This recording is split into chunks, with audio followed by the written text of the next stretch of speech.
So good morning या कहूँ good evening everyone, you are welcome to my YouTube channel. ये destiny bought us together का part 2 है। तो पिछले पार्ट में हमने देखा था कि स्टोरी की मेन फीमेल कैरेक्टर नोएमी, जो कि लोगों को छूकर उनका भविष्य देख सकती है, और मेन मेल कैरेक्टर थियो, जो कि एक बिजनेसमैन है। वो दोनों समुद्री रास्ते से अपना देश छोड़कर दूसरी कंट्री स्लैंड की ओर जा रहे होते हैं। अब हम आगे की स्टोरी देखते हैं। So let's begin. नोएमी समंदर को देखकर बहुत एक्साइटेड हो जाती है। वो सोचती है सामने से बेहद लाइवली लगता है, यहाँ की हवा कितनी प्यारी है, और क्या समुंदर की महक ऐसी होती है।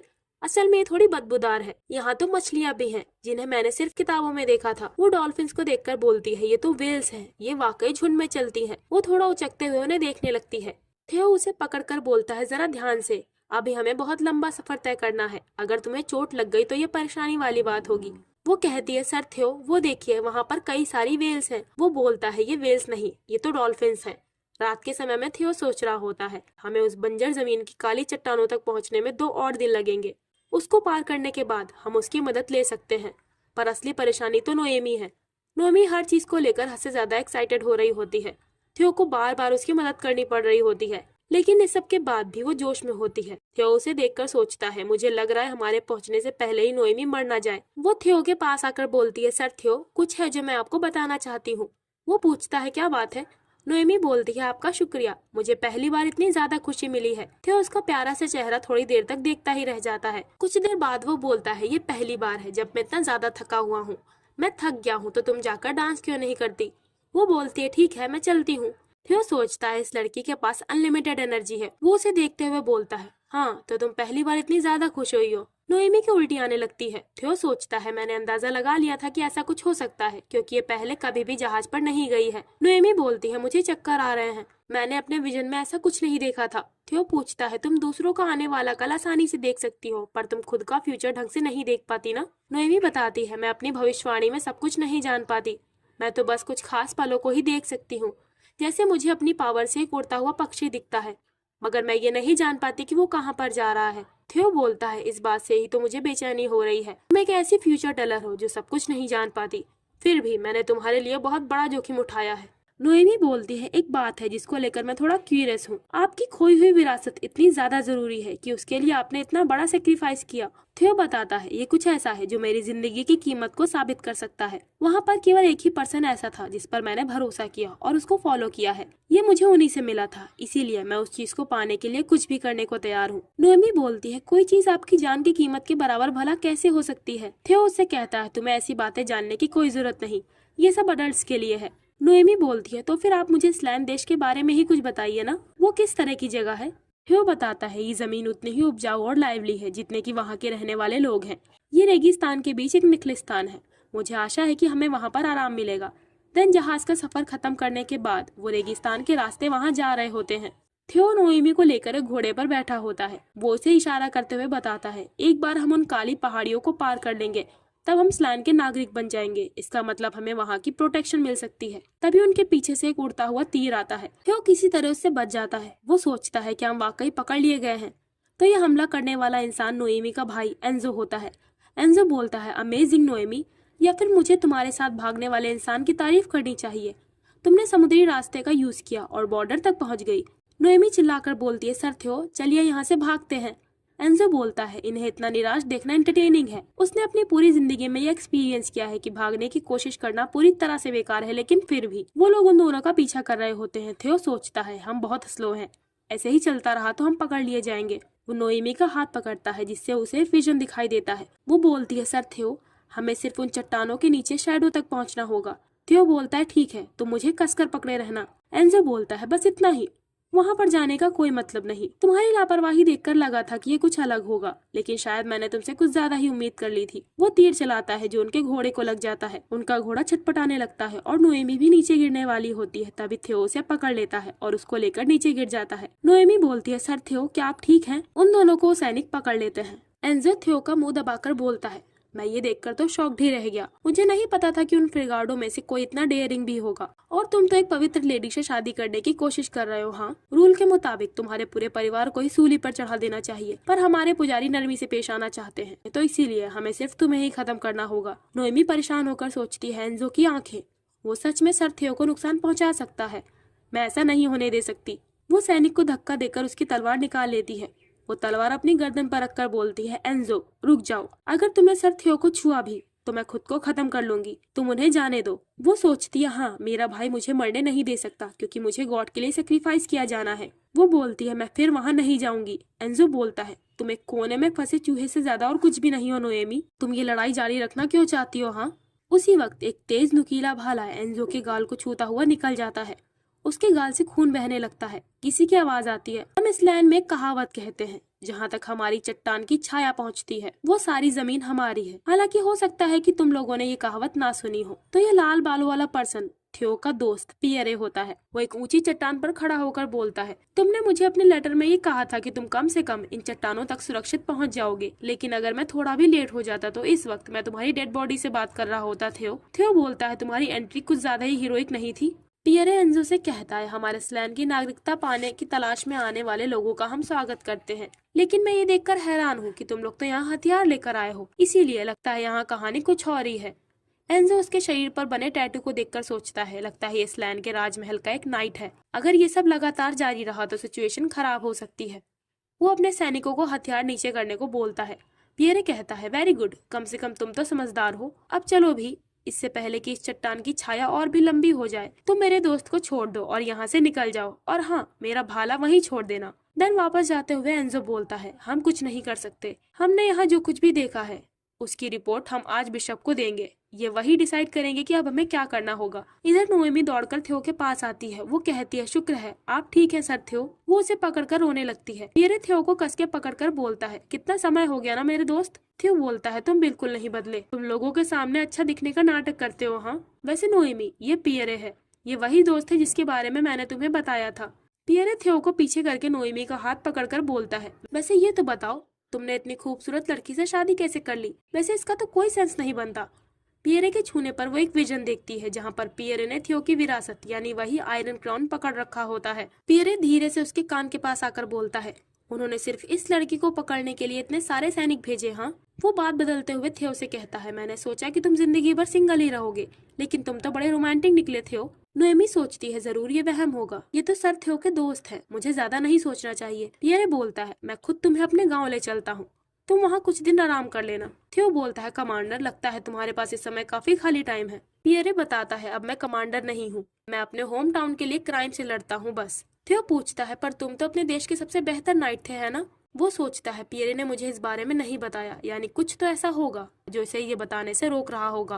वैसे पियरे का गांव भी राजधानी जितना बड़ा है। नोएमी बहुत थकी होगी, इसीलिए वहाँ पर आराम करना सही रहेगा। नोएमी थियो से पूछती है, हम कहाँ जा रहे हैं? वो बताता है, हम यहाँ की सबसे खूबसूरत गाँवों में से एक में ठहरेंगे। इस गाँव का नाम है अंथरा। ये दूसरे देशों के साथ बिजनेस रूट पर है, इसीलिए तुम्हें वहाँ पर हर तरह की चीजें देखने को मिलेंगी। ये शहर तुम्हें बहुत पसंद आएगा नोएमी। वो सब वहाँ पहुँचने वाले होते हैं। थियो नोएमी को घोड़े पर से उतार देता है। वो पूछता है, क्या तुम ठीक हो? वो काफी थकी हुई होती है, तभी उसका पैर रेत में धंसने लगता है। पियरे उसे पकड़कर बोलता है, ध्यान से, ये जमीन अब पहले जैसी नहीं रही। इन दिनों हमारे देश के कुछ हिस्सों पर लोग कब्जा करने की सोच रहे हैं, तुम लोग ध्यान से कदम रखना। नोएमी सोचती है, ये रेत लोगों को भी खींच सकती है। वो सब अंथरा शहर पहुंच जाते हैं। यहाँ पर कई सारे घर अब खंडहर बन चुके होते हैं। थियो पूछता है, यहाँ पर क्या हुआ है? पियरे बताता है, अंथरा यहाँ का पुराना नाम है, अब ये जमीन शापित हो गई है। यहाँ रात भर रोने और चीखने की आवाजें सुनाई देती हैं। थियो, क्या तुम्हें याद है, ये शहर अंथरा उस समय बिजनेस के सेंटर के तौर पर जाना जाता था। हर कोई इस जगह को स्वर्ग मानता था। ये जमीन बेहद उपजाऊ थी और यहाँ पर भरपूर मात्रा में पानी था। हमने सोचा कि ये जगह हमेशा ऐसी ही बनी रहेगी, लेकिन एक दिन राजमहल से एक लेटर आया। उस लेटर में लिखा था कि अंथेरा गांव को एक खास पवित्र फूल अमंथाना को उगाने के लिए चुना जाता है। यहाँ के लोगों को ये उम्मीद थी कि अगर वो इस फूल की देखभाल करेंगे तो उन्हें राजा का फेवर मिलेगा। हालांकि उनकी एक्साइटमेंट को दुख में बदलने में सिर्फ आधा साल ही लगा। ये फूल काफी मात्रा में पानी सोखने लगे और यहाँ की मिट्टी बर्बाद होने लगी। लोगों को पीने का पानी मिलना भी मुश्किल होने लगा। आखिर में अंतरा बंजर जमीन बन गया। फूल मुरझाने लगे और मर गए। बिजनेसमैन एक एक करके यहाँ से जाने लगे और अंत में अब ये जगह बिजनेस के सेंटर के तौर पर नहीं जानी जाती। यहाँ अब सिर्फ खंडहर ही बचे हैं। थियो धीरे से बोलता है, अमंथाना स्लैन की भाषा में इसका मतलब होता है सफेद फूल, यानी कहीं ये वही सफेद फूल तो नहीं? नोएमी बोलती है, लगता है सफेद फूल हर जगह परेशानी का कारण होता है, चाहे हम जहाँ भी जाएं। वो लोग एक सराय में आ जाते हैं। थियो सोचता है, कहीं ये वही फूल तो नहीं जिसे नोएमी को ऑफर किया जाता है।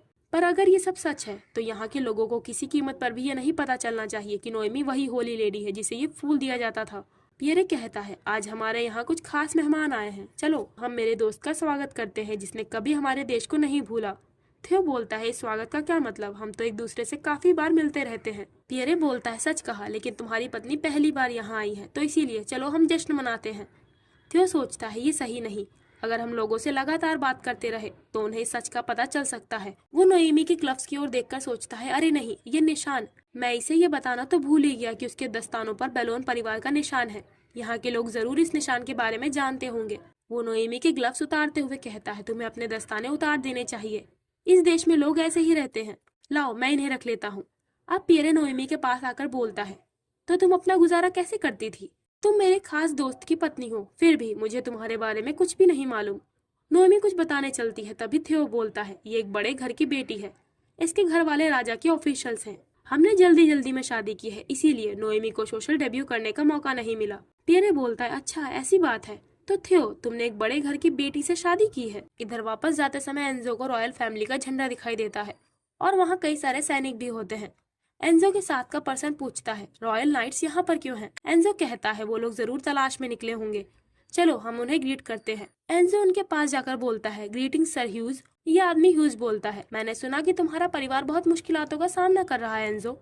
एंजो कहता है, अफवाहें तेजी से फैलती हैं, पर मेरा मानना है ये बात भी पुरानी हो जाएगी। ह्यूज उसके साथ के पर्सन के चेहरे पर घबराहट देखकर बोलता है, अच्छा क्या ऐसी बात है, फिर तो मैं तुम्हें अपनी गुड विशेस देता हूँ।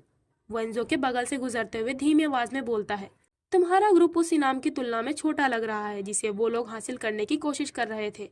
ये सुनकर एंजो सोचता है, नोएमी तुम कहीं दूर जाकर छिप जाओ, इतनी दूर कि मैं तुम्हें कभी ना पकड़ सकूं। जो चीज तुम्हारे लिए कीमती है तुम उन्हें मुझसे छिपाए रखना और हमेशा सलामत रखना।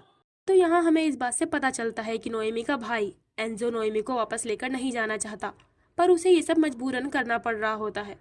पियरे सराय में लोगों के साथ हैंड रेसलिंग का गेम खेल रहा होता है और वो आसानी से सबको हरा दे रहा होता है। थियो सोचता है, क्या मैं नोएमी से कहूँ कि वो अंदर जाकर आराम कर ले। तभी वहाँ गांव की एक औरत आकर नोएमी से कहती है, आओ हम बाहर चले, वैसे भी तुम बाद में अपने पति के साथ अच्छा समय बिता लेना, यहाँ हम एक खास गेम खेलते हैं और इसके लिए हमें एक एक्स्ट्रा पर्सन की जरूरत है, तो तुम हमारे साथ चलो। वो नोएमी को अपने साथ लेकर जाने लगती है। थियो उसे रोकने चलता है, तभी पियरे उससे बोलता है, थियो क्या तुम हर समय अपनी पत्नी से चिपके रहना चाहते हो? दीवानों की तरह नाटक करना बंद करो और आओ मुझसे मुकाबला करो। अब वो दोनों हैंड रेसलिंग का गेम शुरू करते हैं। पियरे बोलता है, हमारे स्लैंग में एक कहावत है, जब दो लोग प्यार में पड़ जाते हैं तो एक बाज उनके चारों ओर उड़ने लगता है। उसका पर्पस होता है नए कपल से परिचित होना, क्योंकि आगे चलकर उनके पास एक बच्चा आएगा। तो बताओ थियो, क्या तुमने अपने आसपास कोई बाज देखा है? थियो कहता है, हाँ तुम और कुछ बोलो और तब यह हरासमेंट कहलाएगा। पियरे धीरे से कहता है, हरासमेंट? मैं भला किसी कीमती होली लेडी की बेइज्जती करने की हिम्मत कैसे कर सकता हूँ? सिल्वर हेयर और चांदी जैसी आंखें, वो तो सिर्फ एक परिवार से ही हो सकती है। जिस पल तुमने उन सफेद फूलों का नाम सुना तुम्हें इसके बारे में पता चल गया था, है ना? तुम आखिर कब तक चुप रहोगे थियो? इधर नोएमी उन गाँव वालों के साथ गेम खेल रही होती है। वो सोचती है, मैं बहुत खुश हूँ, जीने का सही तरीका ऐसा ही होना चाहिए। अगर मैं मंदिर से ना निकल पाती तो मुझे कभी इसके बारे में ना पता चलता। एक औरत उससे कहती है, तुम इतनी नोबल लगती हो कि मुझे लगा कि तुम कुछ नहीं कर पाती होगी, लेकिन तुम तो ड्रिंक कर लेती हो और गेम भी आसानी से खेल सकती हो। तुमने ये सब कहाँ से सीखा? नोएमी बोलती है, मुझे पहली बार इतना मजा आ रहा है। वो औरत कहती है, काफी समय से हमारे यहाँ कोई मेहमान नहीं आया, इसीलिए हम भी बहुत खुश हैं। आदमी बोलता है, हाँ अगर वो बुरी होली लेडी ना होती तो हमारे हर दिन ऐसे ही होते। ये सुनकर नोएमी सरप्राइज हो जाती है। आदमी बताता है, एक होली लेडी जो किसी गॉड ओलैक की सेवा में है। उस चुड़ैल को मंथाना फूल बहुत पसंद है। हमारे देश का किंग जरूर उस पर लट्टू हो गया होगा, इसीलिए एक दिन उसके मन में हमारे गाँव में भी ये फूल उगाने की इच्छा हुई और देखो हमारे गाँव का क्या हाल हो गया है। नोएमी परेशान होकर सोचती है, यानी जिस फूल की सर पियरे बात कर रहे थे वो सच में वही फूल था जो वहाँ के भक्त मुझे ऑफर करते थे। इधर थियो पियरे से बोलता है, वो बहुत भोली है, उसका अपने परिवार से कोई लेना देना नहीं, यहाँ तक कि उसके सगे भाई ने उस पर हमला किया और उसके परिवार में उसे सिर्फ एक खिलौने की चीज समझा जाता है। वो एक दुखी लेडी है जिसने मुझसे केवल इसलिए शादी की है ताकि वो जिंदा रह सके। तभी पियरे थियो को हरा देता है।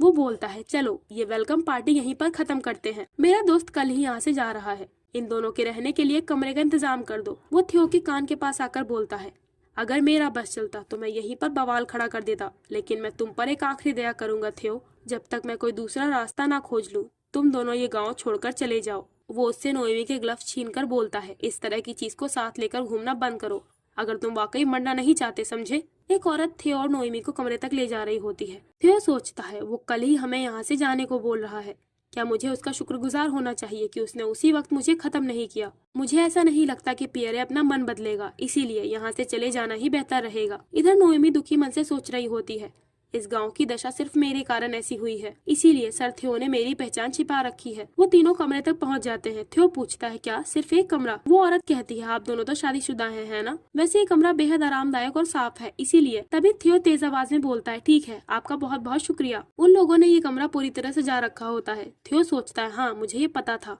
उस औरत की आंखों में एक अजीब तरह का भाव था। वो नोएमी से बोलता है, तुम बेड पर सो जाओ और मैं सोफे पर सो जाऊंगा। नोएमी कहती है, सर थियो, लगता है ये जगह उलैक की और नफरत से भरी है। मैं और दिखावा नहीं करना चाहती कि मुझे कुछ नहीं पता। थियो को पियरे की कही बात याद आती है। वो नोएमी को कसकर पकड़कर बोलता है, क्या उस कमीने पियरे ने तुमसे कुछ कहा है? क्या तुम हर्ट हुई हो या फिर उसने तुम्हें मेरी गैर मौजूदगी में धमकी दी है? नोएमी कहती है, यानी आपको ये पहले से पता था ना? आपने मुझे ये बात क्यों नहीं बताई सर थियो? वो बोलता है, ये कोई अच्छी बात नहीं थी नोएमी। नोएमी बोलती है, ये फैसला मेरा था कि ये बात सही है या नहीं। क्यों बोलता है, इससे हम दोनों के लिए चीजें और मुश्किल हो जाती है और कुछ भी नहीं। पियरो को तुम्हारे बारे में सब पता चल गया है। नोएमी कहती है, मैं यहीं पर रहना चाहती हूँ। यहाँ की मदद करने का कोई ना कोई रास्ता तो जरूर होगा। थियो बोलता है, क्या यहाँ के लोगों को देखकर लगता है कि वो होली लेडी की मदद लेना चाहेंगे? इन लोगों की सही मायने में मदद करना तभी होगा जब हम यहाँ से चले जाएं। नोएमी बोलती है, मुझे फर्क नहीं पड़ता, इन लोगों की मदद करने का कोई रास्ता तो जरूरी होगा। थियो चिल्लाता है, तुम ऐसी जिंदगी क्यों चुन रही हो जहाँ तुम्हें मरना ही है? क्या शहीद होने के लिए जीना तुम्हारे लिए काफी नहीं था? तुम कितनी बेवकूफ हो नोएमी। नोएमी बोलती है, गॉड के लिए शहीद होना मेरी चॉइस नहीं थी, लेकिन ये फैसला मेरा खुद का है। मैंने ये सब उस बेकार जिंदगी से बचने के लिए किया। लेकिन सर थियो, आप भी वही बात कह रहे हैं जो मेरे पुजारी कहते थे, ऐसा दिखावा करो कि तुम्हें कुछ नहीं पता। कुछ ना करने में ही मदद होती है। लगता है आप भी मुझे उतना ही छोटा और गिरा हुआ समझते हैं जितना कि मेरे परिवार वाले लोग। थियो बोलता है, वो लोग तुम्हारा इस्तेमाल कर रहे थे जबकि मैं तो। तभी वो सोचता है, जरा रुको, क्या मैं वाकई इसके परिवार वालों से अलग हूँ? मैं भी तो एकदम वही चीज सोच रहा हूँ। नोएमी बोलती है, अब मुझे पता चला कि आजादी क्या होती है। इसके बावजूद मुझे लग रहा है कि मैं अब भी उस मंदिर में कैद हूँ। थियो वहाँ से जाते हुए कहता है, तुम जाकर सो जाओ, मैं ताजी हवा के लिए बाहर जा रहा हूँ। अब नोएमी लेटे हुए सोचती है, मैं बहुत गुस्सा हूँ। अभी तक मैं लोगों को उनका भविष्य बताते हुए सिर्फ छिपते आ रही हूँ, इसीलिए मुझे इससे डर लगता है। मुझे डर है कि मैं फिर से कुछ नहीं बदल पाऊंगी और सब कुछ वैसा ही हो जाएगा जैसे पहले था। नहीं, मुझे बदलना होगा, मेरे अलावा ऐसा कोई नहीं कर सकता। वो एक सपना देखती है जहाँ नोएमी एक खूबसूरत फूलों से भरी जगह पर लेटी होती है। कोई पर्सन उसके पास आते हुए बोलता है, मेरी छत्र छाया छोड़ने के बाद तुम्हें सिर्फ मुश्किलों का सामना करना पड़ रहा है ना? वो पूछती है, तुम कौन हो? वो पर्सन बोलता है, क्या तुम मुझे इस फॉर्म में पहचान नहीं पाई? लगता है जिस तरह लोग मुझे डिस्क्राइब करते हैं उस रूप में मुझे पहचानना मुश्किल होगा। जरा रुको, क्या तुम अब मुझे पहचान पाई? मैं कब से तुम्हारा इंतजार कर रहा था माय डियर वाइफ। तो ये और कोई नहीं बल्कि गॉड उलैक होता है। और इसी के साथ हम इस पार्ट को भी यहाँ पर एंड करते हैं।